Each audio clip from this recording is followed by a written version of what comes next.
ଆପଣ ସମସ୍ତଙ୍କୁ ପ୍ରେଜ୍ ଦ ଲର୍ଡ। ଆପଣମାନେ ଉତ୍ତମ ଭାବରେ ଥିବେ, ସ୍ୱାସ୍ଥ୍ୟରେ ଥିବେ।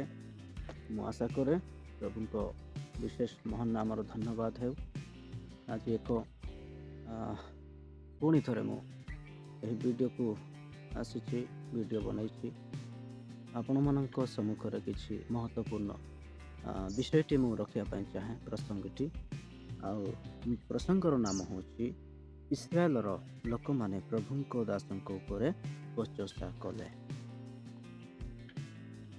ଇଣ୍ଟରେଷ୍ଟିଂ ହେବ ଏହି ପ୍ରସଙ୍ଗ, ଅତି ଆବଶ୍ୟକ ମଧ୍ୟ ଅଛି। ମାନେ ଆଜିକାଲି ଅନେକ ମଣ୍ଡଳୀରେ ଆଉ ଖ୍ରୀଷ୍ଟ ବିଶ୍ୱାସୀ ଭାଇ ଭଉଣୀମାନଙ୍କ ଜୀବନରେ ଅନେକ ପ୍ରଭୁଙ୍କର ଅଭିଷିକ୍ତ ଦାସମାନଙ୍କ ବିରୁଦ୍ଧରେ ବଚସା କରିବା, ଅନ୍ୟାୟ କରିବା, ଅତ୍ୟାଚାର କରିବା, ଏ ପ୍ରକାର ଅନେକ ବିଷୟ ରହିଛି। ଏଥିପାଇଁ ମୁଁ ଗୋଟେ ଭିଡ଼ିଓ ବନେଇବି। ପୁଣି ପ୍ରଭୁଙ୍କର ପ୍ରିୟ ଲୋକମାନେ ଦେଖନ୍ତୁ, ଜାଣନ୍ତୁ, ପୁଣି ପ୍ରଭୁଙ୍କର ଯେଉଁ ଶ୍ରାପ, ଯେଉଁ ଦଣ୍ଡ ଆମେ ପାଉଛୁ ତାହା ବଞ୍ଚିଯାଉ। ଏଥି ନିମନ୍ତେ ମୁଁ ଏହି ଭିଡ଼ିଓ ବନାଉଛି। ଯଦି ଆପଣମାନେ ନୂତନ ଭାବରେ ମୋର ଭିଡ଼ିଓ ଦେଖୁଛନ୍ତି, ଏହି ଚ୍ୟାନେଲ ସବସ୍କ୍ରାଇବ୍ କରିବେ। ଆଉ ଯଦି ଏହି ଶିକ୍ଷା ଆପଣମାନଙ୍କୁ ଭଲ ଲାଗିବ, ଲାଇକ୍ କରିବେ। ଆଉ ଏହି ଭିଡ଼ିଓଟିକୁ ଅନେକ ମାତ୍ରାରେ ଆପଣମାନେ ସେୟାର କରିବେ। ପୁଣି ଆଉ ପ୍ରଭୁ ଆପଣମାନଙ୍କୁ ଆଶୀର୍ବାଦ କରନ୍ତୁ। ଆସନ୍ତୁ ଆମେ ଆଗେଇ ଯିବା। ଆମେ ଗୋଟେ ବାକ୍ୟ ପାଠ କରିବା। ଏଠାରେ ଲେଖା ଅଛି ଯାତ୍ରା ପୁସ୍ତକ ତାର 15 ଅଧ୍ୟାୟ 22 ପଦ। ଅନନ୍ତର ମୋଶା ଇସ୍ରାଏଲକୁ ସୁପସାଗର ଠାରୁ ଯାତ୍ରା କରାଇଲେ। ପୁଣି ସେମାନେ ସୁର ପ୍ରାନ୍ତର ଆଡ଼କୁ ଯାତ୍ରା କଲେ। ସେମାନେ ପ୍ରାନ୍ତରରେ 3 ଦିନ ଯାତ୍ରା କରି ଜଳ ପାଇଲେ ନାହିଁ। ଦେଖନ୍ତୁ, ଏଠାରେ ପ୍ରଥମ ବିଷୟ ହେଉଛି, ଆଜିର ମୁଖ୍ୟ ପ୍ରସଙ୍ଗ ହେଉଛି ଇସ୍ରାଏଲର ଲୋକମାନେ ପ୍ରଭୁଙ୍କ ଦାସଙ୍କ ଉପରେ ବଚସା କଲେ। ଆଉ ପ୍ରଥମ ବିଷୟ ଆମେ ଯେଉଁ ପାଠ କଲୁ, ଏଠାରେ ମୋଶା ଆପଣା ମଣ୍ଡଳୀକୁ ପ୍ରେରିତ କରାଉଛନ୍ତି ଆଉ ସେମାନେ ପ୍ରସ୍ଥାନ କରୁଛନ୍ତି। ଗୋଟେ ଉଦାହରଣ, ମଣ୍ଡଳୀରେ ଯଦି ପାଳକ ମହାଶୟ ନାହାନ୍ତି, ତେବେ ଲୋକ ପ୍ରେରିତ ହୋଇପାରିବେ ନାହିଁ, ପ୍ରସ୍ଥାନ କରିପାରିବେ ନାହିଁ। ପୁଣି କ'ଣ ଭଲ କ'ଣ ମନ୍ଦ ତାହା ଜାଣିପାରିବେ ନାହିଁ, ଆଉ ଆଗକୁ ଯାଇପାରିବେ ନାହିଁ, ଆଶୀର୍ବାଦ ପାଇବେ ନାହିଁ। ଏ ପ୍ରକାର ଅନେକ ବିଷୟ ଗୁଡ଼ାକ ରହିଛି।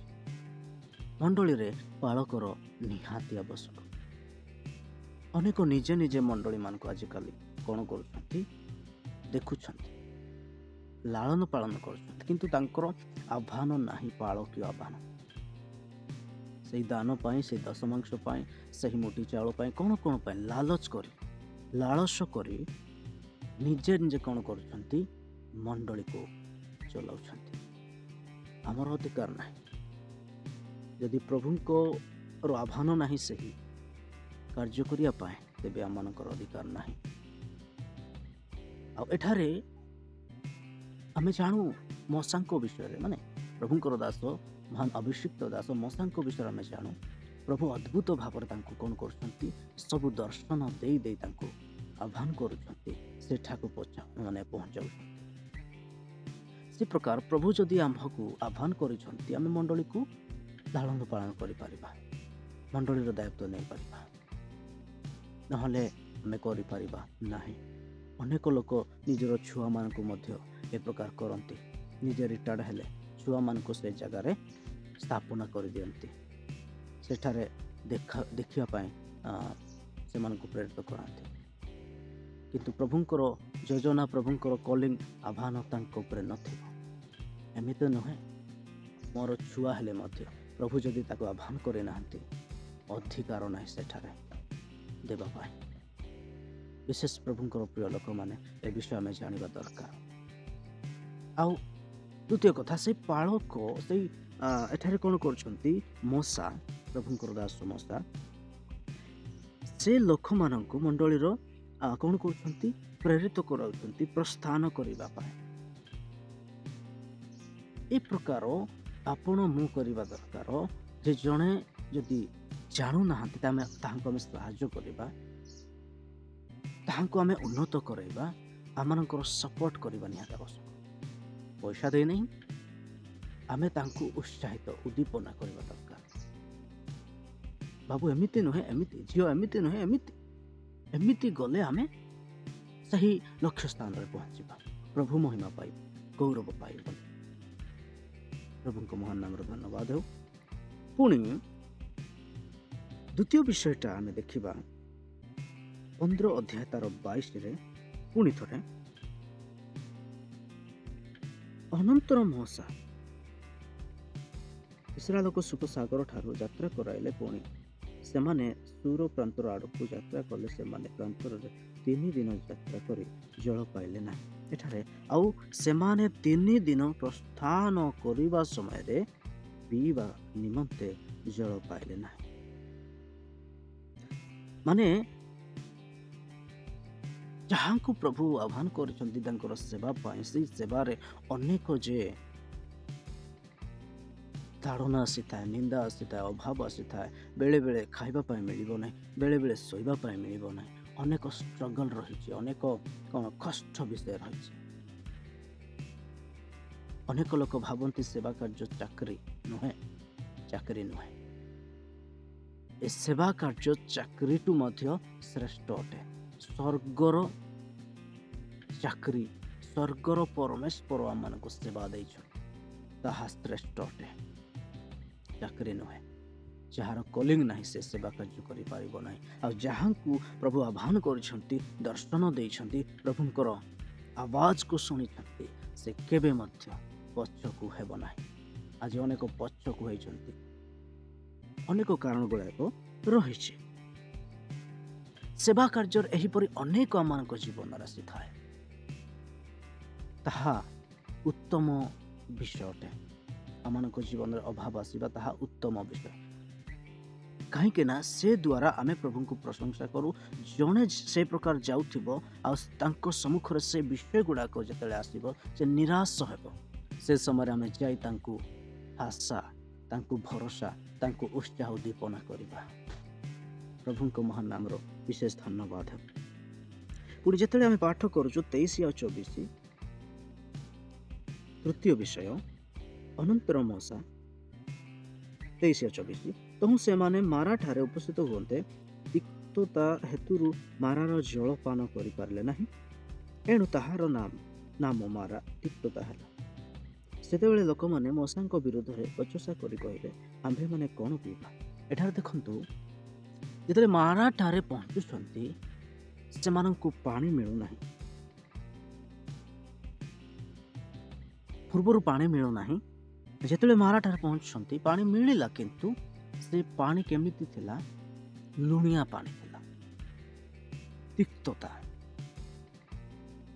ବେଳେବେଳେ ଆମମାନଙ୍କ ଜୀବନରେ ଯେତେବେଳେ ଆମେ ସେବା କାର୍ଯ୍ୟରେ ଯାଇଥାଉ, ଅନେକ ଆମେ ଯାହା ଖାଇପାରିବା ନାହିଁ, ଖାଇନୁ, ସେଗୁଡ଼ାକ ମଧ୍ୟ ପ୍ରଭୁ ତାଙ୍କ ଲୋକମାନଙ୍କ ଦ୍ୱାରା ଆମକୁ ଦେଇଥାନ୍ତି। କିନ୍ତୁ ମୁଁ ଅନୁଭବ କରେ, ମୁଁ ବିଶ୍ୱାସ କରେ, ମୁଁ କରିଛି ଯେ ମୋ ସମ୍ମୁଖରେ ଯାହା ବି ରଖୁଥିଲେ, ଉତ୍ତର ପ୍ରଦେଶ ଯେତେବେଳେ ମୁଁ ସେବା କାର୍ଯ୍ୟ କରୁଥିଲି, ତାହା ମୁଁ ଗ୍ରହଣ କରୁଥିଲି, ଧନ୍ୟବାଦ ଦେ। ଏ ପ୍ରକାର ଆପଣଙ୍କୁ ଏବଂ ମୋତେ କରିବାକୁ ପଡ଼ିବ। ଜଣେ ପ୍ରଭୁଙ୍କର ଦାସ କହୁଥିଲେ, ଫିଲିପିନ୍ସ ଯେତେବେଳେ ସେ ସେବା କାର୍ଯ୍ୟ ପାଇଁ ଗଲେ, ସେଇଠି ଗୋଟେ ପରମ୍ପରା ଅଛି ଲୋକମାନଙ୍କର, ଯିଏ ବି ଯିବ ଆଉ ପାନ ଯଦି ସେ ଖାଇବ, ତେବେ ସେମାନେ ତାଙ୍କୁ ଗ୍ରହଣ କରିବେ, ହଁ ଇଏ ଆମ ଲୋକ ବୋଲି। ଏ ପ୍ରକାର ଯେତେବେଳେ ମାନେ ଯାଉଛନ୍ତି ଆଉ ସାଙ୍ଗେ ସାଙ୍ଗେ ପାନ ବନେଇକି ତାଙ୍କୁ ଦେଲେ, ଆଉ ଏ ପ୍ରଭୁଙ୍କର ପ୍ରିୟ ଦାସ, ଅଭିଷିକ୍ତ ଦାସ ତାହା ଗ୍ରହଣ କଲେ, ଖାଇଲେ, ଆଉ ଲୋକ ସେଠାକାର ତାଙ୍କୁ ଗ୍ରହଣ କଲେ। ଆଉ ତତ୍ପରେ ଖାଇନାହାନ୍ତି, ଥରେ କେବଳ ଖାଇଛନ୍ତି, ଯେ ସେମାନଙ୍କୁ ସୁସମାଚାର ଦେବା ପାଇଁ। ବୁଝିପାରୁଛନ୍ତି? ଏ ପ୍ରକାର ବି ଆମମାନଙ୍କ ଜୀବନରେ ବେଳେବେଳେ ଆସିଥାଏ, ତାହା ଆମେ ଜାଣିବା ଦରକାର। ମାନେ ସେବା କାର୍ଯ୍ୟରେ ଅନେକ କଷ୍ଟ ଦୁଃଖ, ପୁଣି ଏ ପ୍ରକାର ଖାଇବା ଦିଆଯିବ, ତାହା ପ୍ରଭୁଙ୍କର ଦାସ ହଉ, ପ୍ରଭୁଙ୍କର ଦାସୀ ହଉ, ତାହା ଗ୍ରହଣ କରିବା ଦରକାର। ଏଠାରେ ଯଦି ଏମାନେ ପିଇବେ ନାହିଁ, ତେବେ କ'ଣ ହେବ? ଶୋଷରେ ଆହୁରି ସେମାନେ ଅଧିକ ଶୋଷୀ ହେଇଯିବେ। ଆଉ ସେଥି ନିମନ୍ତେ ଯେତେବେଳେ ସେମାନେ ପିଉଛନ୍ତି, ପ୍ରଭୁଙ୍କର ଅଭିଷିକ୍ତ ଦାସ ମଶାଙ୍କ ଉପରେ ସେମାନେ ରାଗୁଛନ୍ତି, ବଚସା କରୁଛନ୍ତି, ବିରକ୍ତ ହଉଛନ୍ତି। ଆରେ ଅଦ୍ଭୁତ ଭାବରେ ସୁପସାଗର କ'ଣ ଆଉ ଏତେ ତୁମେ ବନ୍ଧନରେ ଥିଲ ସେହି ଫାରୋଙ୍କ ନିକଟରେ, ସେ ପ୍ରେମ ସେହି ଅନୁଗ୍ରହ କାହିଁକି ଭୁଲି ଯାଉଛନ୍ତି? ଅନ୍ଧକାରରେ ଥିଲେ, ଏତେ କଷ୍ଟ କିନ୍ତୁ ପ୍ରଭୁ ସେମାନଙ୍କୁ ଅଦ୍ଭୁତ ଭାବରେ ମୁକୁଳେଇକି ଆଣୁଛନ୍ତି ପ୍ରଭୁଙ୍କର ଦାସଙ୍କ ଦ୍ୱାରା। ଯେଉଁ ଦାସ ତାଙ୍କ ପାଇଁ କଷ୍ଟ ଉଠେଇଛନ୍ତି, ଦୁଃଖ ଉଠେଇଛନ୍ତି, ସେ ଦାସଙ୍କୁ ଏମାନେ ବଚସା କରୁଛନ୍ତି ଟିକେ ପାଣି ନ ପାଇବାରୁ। ଆଜି ମଣ୍ଡଳୀରେ ଆମମାନଙ୍କ ଜୀବନରେ ପ୍ରକାର ଅନେକ ହେଉଛି। ସେ ପରା ପାଳକ, ସେ ପରା ପାଳକ, ସେ ପରା ପ୍ରଭୁଙ୍କର ଦାସ। ଏମିତି ଗୋଟେ ମୋତେ କହିବାର ଥିଲା କି, ଏମିତି ଗୋଟେ କହିବ କି ଯେ କ'ଣ ଏଇଟା ଖାଲି ଭଲ ଭଲ କହିଲେ ହବ? ପେଟ ସଫା ହେବା ପାଇଁ ବେଳେ ବେଳେ ଆମମାନଙ୍କୁ ଖଟା ଖାଇବା ଦରକାର, ପିତା ଖାଇବା ଦରକାର, ଖାଲି ମିଠା ଖାଇଲେ ହବ ନାହିଁ। ସେ ପ୍ରକାର ବେଳେବେଳେ ଆଉ ପ୍ରଭୁଙ୍କର ସେବା କାର୍ଯ୍ୟରେ କ'ଣ କରିବା ଦରକାର? ଏ ପ୍ରକାର ଦୁଃଖ ଆସିଲେ ମଧ୍ୟ, ଅଭାବ ଆସିଲେ ମଧ୍ୟ ପ୍ରଭୁ ଯାହା ହଉ ତୁମର ଧନ୍ୟବାଦ, ଏ ପ୍ରକାର କହିବା ଦରକାର। ଏଠାରେ ଦେଖନ୍ତୁ ବଚସା କରୁଛନ୍ତି, ମଶାଙ୍କ ବିରୁଦ୍ଧରେ ସେମାନେ ଉଠିଲେ। ଆମ୍ଭେମାନେ କ'ଣ ପିଇବୁ କ'ଣ? ତମେ ପରା ଏମିତି କହିକି ଆଣୁଥିଲ ପ୍ରଭୁଙ୍କର ଦାସ, କାହିଁ ଏବେ କାହିଁ?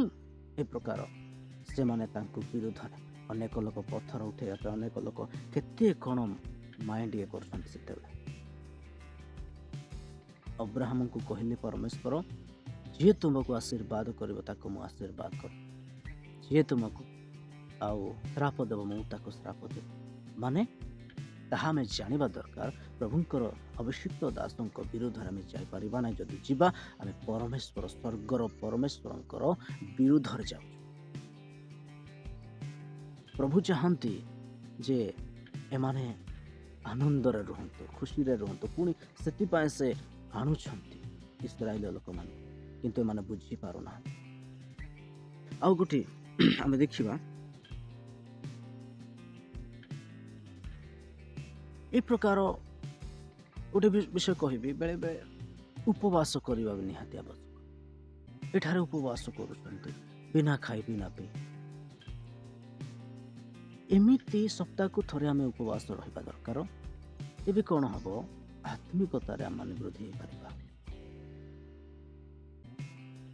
କିନ୍ତୁ ସବୁଦିନ ଆଜିକାର ବିଶ୍ୱାସୀ ମାନେ କୁହନ୍ତୁ, ମତେ ମିଳୁ, ମତେ ଦିଅ ନାଇଁ, ମୋର ଗ୍ୟାଷ୍ଟ୍ରିକ୍ ଅଛି, ମୁଁ କରିପାରିବି। ଆରେ ପ୍ରଭୁଙ୍କ ପାଇଁ କ'ଣ ଅସମ୍ଭବ? ଅନେକ ଲୋକ କୁହନ୍ତି କ'ଣ ଉପବାସରେ ପ୍ରାର୍ଥନା, ଆରେ ବାକ୍ୟରେ ଅଛି, ଆରେ ଯୀଶୁ ପ୍ରଭୁ ପରମେଶ୍ୱର ସ୍ୱର୍ଗର ପିତା ହେଇକି ସେ ଯୀଶୁ 40 ଦିବାରାତ୍ର କରିଛନ୍ତି ନ ଖାଇ ନ ପିଇ। ତାଙ୍କ ପାଇଁ କ'ଣ ଆତ୍ମିକ ବଢ଼ିବାର ଥିଲା, ଶକ୍ତି ପ୍ରାପ୍ତ ହେବାର ଥିଲା? ଆରେ ସେ ପରମେଶ୍ୱର ଥିଲେ, ସେ ପରମେଶ୍ୱର ଥିଲେ। କାହିଁକି କଲେ? ଆମ୍ଭକୁ ଆଦରଣୀୟ ଦେଖାଇଛନ୍ତି, ଆମ୍ଭକୁ ଦେଖାଇଛନ୍ତି ଏହା କର, ଆମେ କରିବା ଦରକାର। ପ୍ରଭୁଙ୍କର ମହାନ ନାମର ବିଶେଷ ଧନ୍ୟବାଦ ହେବ। ପୁଣି 24 ପଦରେ ଆମେ ପାଠ କଲୁ ଯେ ଏଠାରେ ମଧ୍ୟ କିଛି ସେମାନଙ୍କ ଜୀବନରେ ସମସ୍ୟା ଆସିବା ଯୋଗୁଁ ପ୍ରଭୁଙ୍କ ଅଭିଷିକ୍ତ ଦାସଙ୍କୁ ବିରୋଧ କରୁଛନ୍ତି। ଏ ପ୍ରକାର ମଧ୍ୟ ଆମମାନଙ୍କ ଜୀବନରେ ସମସ୍ୟା ଆସିଲେ ଆମେ ମଧ୍ୟ ଏ ପ୍ରକାର କରୁଛୁ। ପାଳକ ଠିକ ନାହିଁ, ସେ ପ୍ରାର୍ଥନା କରି ଜାଣୁନାହିଁ, ତାଙ୍କୁ ପ୍ରାର୍ଥନା ଦ୍ୱାରା କିଛି ହେଉନାହିଁ, ତାଙ୍କ ଶିକ୍ଷା ଦ୍ୱାରା କିଛି ହେଉନାହିଁ। ଆଉ ମୁଁ ପ୍ରଭୁଙ୍କୁ ଜାଣିଛି, ପ୍ରଭୁଙ୍କର ଦାସ କହୁଥିଲେ, ଆଉ ତୁମର ଜୀବନରେ ସଙ୍କଟ ଆସିବ ନାହିଁ, ଦୁଃଖ ଆସିବ ନାହିଁ, କଷ୍ଟ ଆସିବ ନାହିଁ, ରୋଗ ଆସିବ ନାହିଁ, ଅଭାବ ଆସିବ ନାହିଁ। ଏବେ କାହିଁକି ଆସୁଛି ବୋଲି କି ଅନେକ ଲୋକ କ'ଣ ବଚସା କରୁଛନ୍ତି, ବିରୋଧ କରୁଛନ୍ତି, ଦାସମାନଙ୍କ ବିରୁଦ୍ଧ, ମଣ୍ଡଳୀମାନଙ୍କ ବିରୁଦ୍ଧ, ପ୍ରଭୁଙ୍କ ବିରୁଦ୍ଧ। ଭଲ ଥିଲେ ହାଲେଲୁୟା ହାଲେଲୁୟା, ଟିକେ କଷ୍ଟ ହେଲେ ପ୍ରଭୁଙ୍କୁ ଭୁଲି ଯାଉଛନ୍ତି, ଗୁଣିଆମାନଙ୍କ ନିକଟକୁ ଯାଉଛନ୍ତି। ଗୁଣିଆ କ'ଣ ପରମେଶ୍ୱରଠୁ ବଡ଼? ଆମେ ଅନେକ ବାକ୍ୟରେ ଦେଖୁ ଗୁଣିଆ ମାନେ ଲଜ୍ଜିତ ହୋଇଛନ୍ତି ପ୍ରଭୁଙ୍କ ସମ୍ମୁଖରେ, ପ୍ରଭୁଙ୍କ ଦାସମାନଙ୍କ ସମ୍ମୁଖରେ। କିନ୍ତୁ ଆଜିକାର ବିଶ୍ୱାସୀମାନେ ଟିକେ ରୋଗ ଆସିଲେ, ଟିକେ ଅଭାବ ଆସିଲେ ପ୍ରଭୁଙ୍କୁ ଦୋଷ ଦେଉଛନ୍ତି, କିନ୍ତୁ ନିଜର କ'ଣ ଭୁଲ ତାହା ଦେଖନ୍ତି ନା। ଏହା ଉଚିତ ନୁହେଁ। ପ୍ରଭୁ ଆମକୁ ଅନେକ ପ୍ରେମ କରନ୍ତି। ଆମମାନଙ୍କ ଜୀବନରେ ଯାହା ବି କ'ଣ ମୁଁ ସେତେବେଳେ କହୁଥିଲି ଅଭାବ ଆସିଛି ବା ସଙ୍କଟ ଆସିଛି, ଆମମାନଙ୍କ ଜୀବନରେ ତାଡ଼ନା ଆସୁଛି, ନିନ୍ଦା ଆସୁଛି, ତାହା ଉତ୍ତମ ବିଷୟରେ, ତାହା ଉତ୍ତମ ହେଇଥାଏ। ତାହା ଦ୍ୱାରା ଆମେ ପ୍ରଭୁଙ୍କ ନିକଟବର୍ତ୍ତୀ ହେଇଥାଉ। ଆଉ ସେଇ ସାକ୍ଷ୍ୟ ଦ୍ୱାରା ଅନେକ ଲୋକ ଗୋଟେ ଦିନ ଭବିଷ୍ୟତରେ ଉତ୍ସାହିତ ଉଦ୍ଦୀପନା ପାଇବେ। ଏହା ଜାଣନ୍ତୁ, ଏହା ଭାବି ନିଅନ୍ତୁ। ଆଜି ଏହି ଇସ୍ରାଏଲୀୟ ଲୋକମାନଙ୍କ ନିମନ୍ତେ ଏମାନଙ୍କ ଦ୍ୱାରା ଏମାନଙ୍କର ଜୀବନ ବିଷୟ ଦେଖି ଆଜି ଅନେକ ଲୋକ ଦୃଢ଼ ହେଉଛନ୍ତି। ଓ ସତ, ପ୍ରଭୁ ଏ ପ୍ରକାର ଆଣିଥିଲେ, ଇସ୍ରାଏଲ ଲୋକମାନେ ଏ ପ୍ରକାର ଥିଲେ ବୋଲି। ବିଶେଷ ପ୍ରଭୁଙ୍କ ମହାନ ନାମର ଧନ୍ୟବାଦ। ମୁଁ ଆଶା କରେ ଆପଣମାନେ ଆଜିଠୁ ନିର୍ଣ୍ଣୟ କରନ୍ତୁ ଯେ ପ୍ରଭୁଙ୍କର ଅଭିଷିକ୍ତ ଦାସମାନଙ୍କ ବିରୁଦ୍ଧରେ ଆମେ କଥା କହିବା ଠିକ୍ ନୁହେଁ। ଦାଉଦ ଯେତେବେଳେ କହିଲେ ସାଉଲଙ୍କ ବିଷୟରେ ଯେ ସେ ଅଭିଷିକ୍ତ ଦାସ, ମୁଁ ତାକୁ ଛୁଇଁ ପାରିବି ନାହିଁ। ଦାଉଦ କହୁଛନ୍ତି ଏତେ କଷ୍ଟ ପାଏ, ଏତେ ଦୁଃଖ ପାଏ, ଏତେ ଦେଇଛନ୍ତି ସେ ସାଉଲ, ସେ ତାକୁ ଯେତେବେଳେ ଦାଉଦଙ୍କ ଅଧୀନରେ କରିଦେଲେ ଈଶ୍ୱର, ସେ ତାକୁ ମାରିବା କଥା ଜୀବନରୁ, କିନ୍ତୁ ନାଇଁ, ଅଭିଷିକ୍ତ ଦାସ ସେ, ମାନେ ଅଭିଷିକ୍ତ ଦାସମାନଙ୍କ ବିରୁଦ୍ଧରେ ଯିଏ ଯାଆନ୍ତି ସେମାନଙ୍କ ଜୀବନରେ ଅନେକ ଦଣ୍ଡ ଅଛି। ଏଠାରେ ଆମେ ଦେଖୁ ଗଣନା ପୁସ୍ତକରେ 12 ଅଧ୍ୟାୟ ମରିୟମ ଏବଂ ହାରଣ କ'ଣ କରୁଛନ୍ତି, ମଶାଙ୍କ ବିରୁଦ୍ଧରେ କଥା କହୁଛନ୍ତି। ସେ ସମୟରେ ସେ ମରିୟମ ଦଣ୍ଡ ପାଇଛନ୍ତି। ପ୍ରଭୁଙ୍କର ପ୍ରିୟ ଲୋକମାନେ, ଆମେ ସ୍ମରଣ କରିବା, ଯଦି ଆମେ ଏ ପ୍ରକାର ପ୍ରଭୁଙ୍କ ଦାସମାନଙ୍କ ବିରୁଦ୍ଧରେ କଥା କହିଛୁ, ସେ ଶୁଣୁନାହାନ୍ତି କିନ୍ତୁ ପରମେଶ୍ୱର ଶୁଣୁଛନ୍ତି, ତେବେ ଆମେ କ୍ଷମା ମାଗିବା। ପ୍ରଭୁ ଆମ କ୍ଷମା କରନ୍ତୁ, ଆଉ ସ୍ମରଣ ଦିଅନ୍ତୁ, ବଞ୍ଚାନ୍ତୁ ବିରୋଧ କରିବାରୁ। କେବଳ ପ୍ରଭୁଙ୍କ ଦାସମାନଙ୍କ ଇଏ ନାହିଁ, ମଣ୍ଡଳୀର ପ୍ରତ୍ୟେକ ଲୋକମାନଙ୍କ ଆମେ ବିରୁଦ୍ଧରେ କହିବା, କଥା ହେବା, ତାହା ଠିକ୍ ନୁହେଁ। ଏଠାରେ ଦେଖନ୍ତୁ, ମୂଷା, ଏହି ପୃଥିବୀରେ ମୂଷାଙ୍କ ପରି ନମ୍ର ବ୍ୟକ୍ତି କେହି ନୁହନ୍ତି। ଗଣନା ପୁସ୍ତକରେ ଆମେ ପାଉଛୁ ସେମାନେ କେତେ ଦୁଃଖ ଉଠେଇଛନ୍ତି, କେତେ କଷ୍ଟ ଉଠେଇଛନ୍ତି। ବିଶ୍ୱାସୀମାନଙ୍କ ନିମନ୍ତେ ପ୍ରତ୍ୟେକ ଦିନ ସେମାନେ କ'ଣ କରନ୍ତି, ପ୍ରାର୍ଥନା କରନ୍ତି, ଶୈତାନ ସହିତ ଯୁଦ୍ଧ କରନ୍ତି। ଏଭ୍ରି 13 ଅଧ୍ୟାୟ ଯେତେବେଳେ ଆମେ ପାଠ କରୁଛୁ 17, ସେ ସମୟରେ ସେମାନେ ଆମମାନଙ୍କ ପାଇଁ କ'ଣ କରନ୍ତି, ଜାଗି ରୁହନ୍ତି। ସେମାନଙ୍କ ବିରୁଦ୍ଧରେ ଆମେ କ'ଣ କରିପାରିବା? ତାହା ପ୍ରଭୁଙ୍କ ବିରୁଦ୍ଧ। ପ୍ରଭୁଙ୍କର ପ୍ରିୟ ଲୋକମାନେ, ଏହି ବାକ୍ୟ ଦ୍ୱାରା, ଏହି ଶିକ୍ଷା ଦ୍ୱାରା ପ୍ରଭୁ ଆପଣ ପ୍ରତ୍ୟେକଙ୍କୁ ଆଶୀର୍ବାଦ କରନ୍ତୁ। ଆଉ ମୁଁ ଆଶା କରେ ଆପଣମାନେ ନିହାତି ଆଶୀର୍ବାଦ ପାଇଛନ୍ତି। ପୁଣି ପ୍ରଭୁଙ୍କ ଠାରେ କ୍ଷମା ମାଗିବେ। ଯଦି ମୋ ଚ୍ୟାନେଲରେ ଆପଣମାନେ ନୂତନ ଭାବରେ ଆସିଛନ୍ତି, ତେବେ ସବସ୍କ୍ରାଇବ୍ କରିବେ, ବେଲ୍ ଆଇକନ୍ ବଟନ୍କୁ ଦବାଇବେ। ଏ ପ୍ରକାର ଅନେକ ଭିଡ଼ିଓ ଗୁଡ଼ାକ ମୁଁ ନେଇକି ଆସିବି। ଆଉ ନୋଟିଫିକେସନ୍ ଯଥାଶୀଘ୍ର ଲିଙ୍କଟା ଆପଣମାନଙ୍କ ନିକଟରେ ପହଞ୍ଚୁ। ଯଦି ଭଲ ଲାଗିଲା ଲାଇକ୍ କରିବେ। ଆଉ କ'ଣ ଆପଣ କହିବା ପାଇଁ ଚାହୁଁଛନ୍ତି ଏହି ଭିଡ଼ିଓ ଦ୍ୱାରା, ଶିକ୍ଷା ଦ୍ୱାରା, ତାହା କମେଣ୍ଟ କରି ଆପଣ ଜଣାଇବେ। ଓକେ, ସମସ୍ତଙ୍କୁ ପ୍ରଭୁ ଆଶୀର୍ବାଦ କରନ୍ତୁ। ପ୍ରତ୍ୟେକଙ୍କୁ ପ୍ରେଜ୍ ଦ ଲର୍ଡ।